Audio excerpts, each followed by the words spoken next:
Hello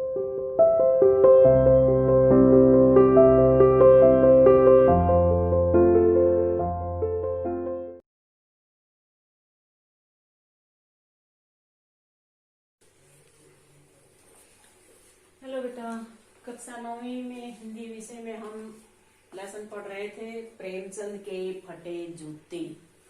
जो हम आधा लेसन पढ़ चुके थे, आज हम उसको कंप्लीट करते हैं। ठीक है बेटा। तो इसमें बताया था कि प्रेमचंद के पैर का जूता फटा हुआ था और उसकी उंगली बाहर दिख रही थी और लेखक उस पर व्यंग्य कर रहे थे और प्रेमचंद को किन किन विशेषणों से नवाजा गया था, ये सब हम पढ़ चुके हैं। ठीक है। आज हम उससे आगे पढ़ेंगे। तो देखिए अपनी किताब में मैंने कठिन शब्द लिखे हैं। ठाठ का मतलब होता है शांत, हौसला पस्त करना, जोश समाप्त करना, पहनिया जूती, बिसर गयो भूल गयो, नेम धर्म नियम पालन करना, बरकरार बचाकर। ठीक है। तो अब आगे देखिए, हम अपना जहां से हमने कल छोड़ा था उससे आगे शुरू करते हैं। तो यहाँ से देखिए, मेरा जूता भी कोई अच्छा नहीं है। ये कौन कह रहा है? लेखक कह रहा है कि मेरा जूता भी कोई अच्छा नहीं है, यानी वो भी फटा हुआ है। यो ऊपर से अच्छा दिखता है, उंगली बाहर नहीं निकलती, पर अंगूठे के नीचे तला फट गया है। यानी कहाँ से फटा हुआ है लेखक का जूता? तले में से फटा हुआ है।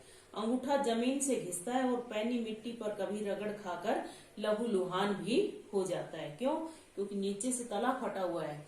प्रेमचंद का जूता ऊपर से फटा हुआ है तो उसके पैर को नुकसान नहीं होता, और लेखक का जूता नीचे से फटा हुआ है तो उसके पैर को भी नुकसान होता है।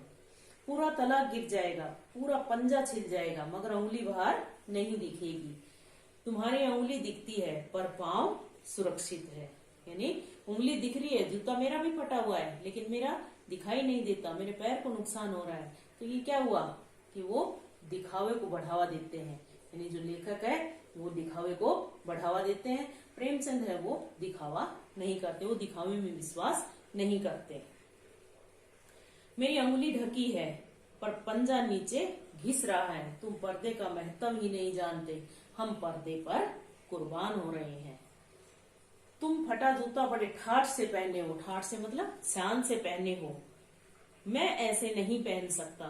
फोटो तो जिंदगी भर इस तरह नहीं खिंचाऊं, चाहे कोई जीवनी बिना फोटो के ही छाप दे। लेखक कहता है कि मैं इस तरह फोटो बिल्कुल नहीं खिंचा सकता, चाहे मेरी जीवनी छापे, यानी जीवन के बारे में अगर छापे, उसमें अगर मेरी फोटो लगानी हो तो भले ही बिना फोटो का ही जीवन छाप दे, जीवनी छाप दे। ठीक है। तुम्हारी ये व्यंग्य मुस्कान मेरे हौसले पस्त कर देती है। पस्त करना, जोश को समाप्त कर देना। क्या मतलब है इसका? कौन सी मुस्कान है ये? क्या होरी का गोदान हो गया? होरी कौन है यहाँ? होरी प्रेमचंद का एक उपन्यास है गोदान। उस गोदान उपन्यास का नायक है होरी।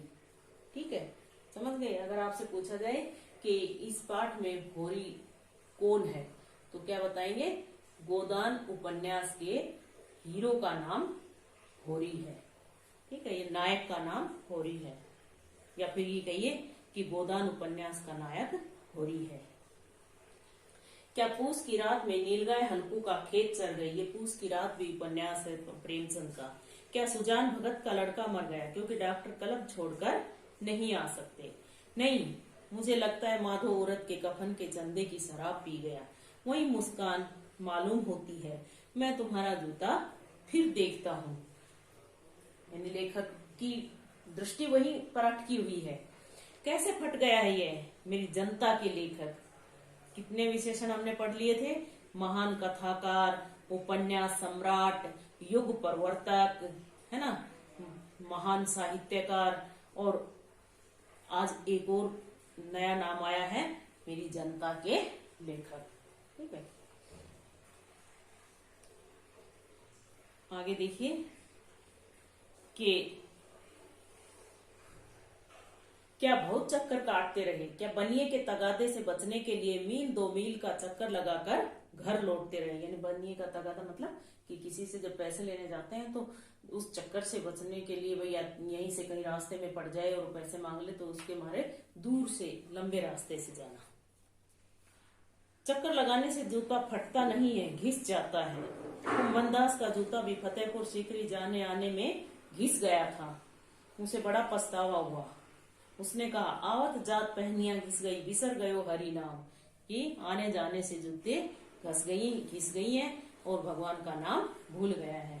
और ऐसे बुलाकर देने वालों के लिए कहा था, जिनके देखे दुख उपजत है तिनको करबो परे सलाम।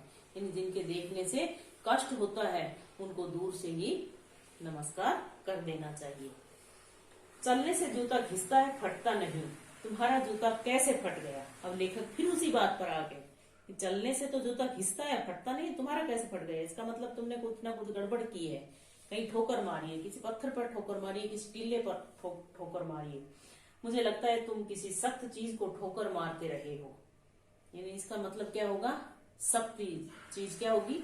जो सालों साल से जो समाज में बुराइयां जमी हुई है। टीले का मतलब कि जो समाज में बुराइयां जमी हुई हैं काफी समय से, उनको दूर करने का प्रयास करना।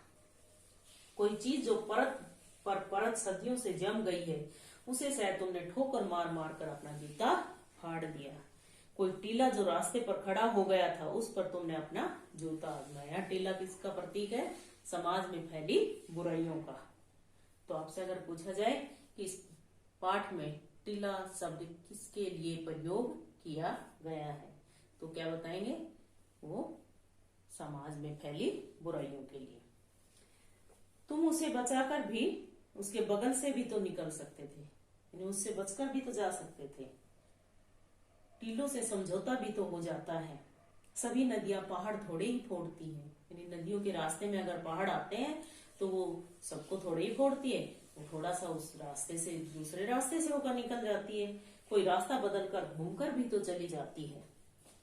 तुम समझौता नहीं कर सके। क्या तुम्हारी भी वही कमजोरी थी जो होरी को ले डूबी? वही नेम धर्म वाली कमजोरी, यानी नियम धर्म को मानने वाली। तुम्हारा बंधन नहीं था, तुम्हारी मुक्ति थी। तुम्हारी यह पांव की उंगली मुझे संकेत करती सी लगती है। जिसे तुम घृणित समझते हो उसकी तरफ हाथ की नहीं पांव की उंगली से इशारा करती है। जिससे तुम घृणा करते हो उसकी तरफ, मतलब हाथ की उंगली नहीं बल्कि अपने पैर की उंगली से इशारा करते हो। तुम क्या उसकी तरफ इशारा कर रहे हो जिसे ठोकर मारते मारते तुमने जूता फाड़ लिया? यानी उन समाज की उन बुराइयों के बारे में बता रहे हो। मैं समझता हूँ, तुम्हारी उंगली का इशारा भी समझता हूँ और यह व्यंग मुस्कान भी समझता हूँ। तुम मुझ पर या हम सभी पर हंस रहे हो। उन पर जो उंगली छिपाए और तलवार घिसाए चल रहे हैं, ये कौन है? ये लेखक है। क्यों? क्योंकि उनका जूता नीचे से फटा हुआ है, इसलिए वो अपने बारे में बता रहे हैं। उन पर जो टीले को बरकरार बाजू से निकल रहे हैं, यानी उन बुराई जो समाज में, हमारे समाज में जो बुराइयां फैली हुई हैं, उनको साइड में करके छोड़कर उनकी बाजू से निकल रहे हैं, यानी उनकी तरफ उनको अनदेखा करके, कोई उनका विरोध नहीं करके।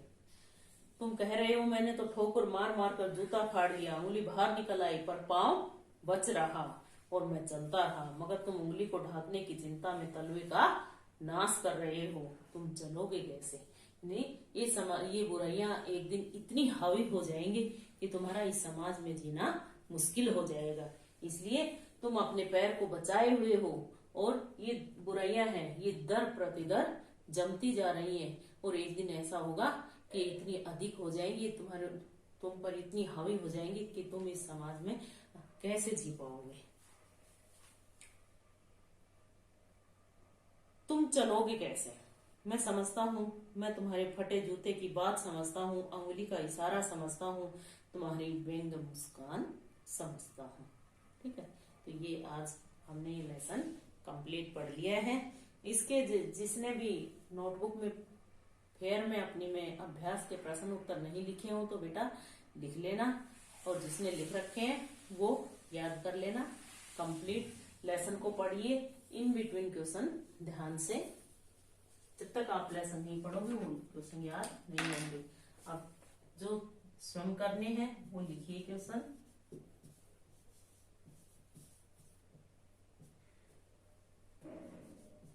पहला लिखो,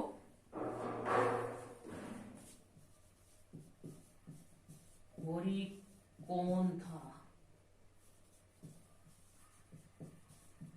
नंबर 2, लेखक का जूता कहाँ से फटा था।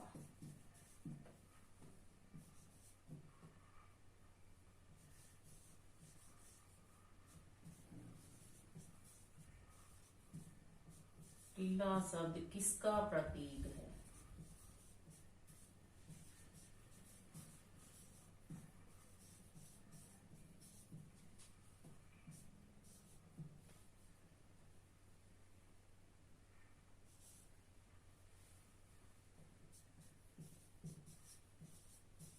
ट्रेजेडी का क्या अर्थ है।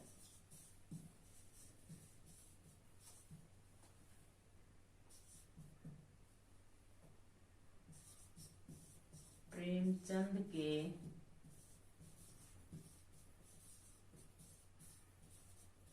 कौन से पैर का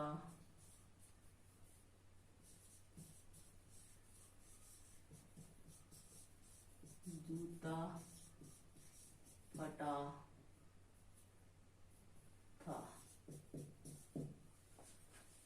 ठीक है, ये 5 प्रश्न अपनी नोटबुक में फेयर में लिख लेना। नहीं आते हो तो लेसन को दोबारा से पढ़िए और फिर इनका आंसर लिखिए। ठीक है, इसके अलावा कोई बात समझ नहीं आई हो तो वो कभी भी पूछ सकते हो।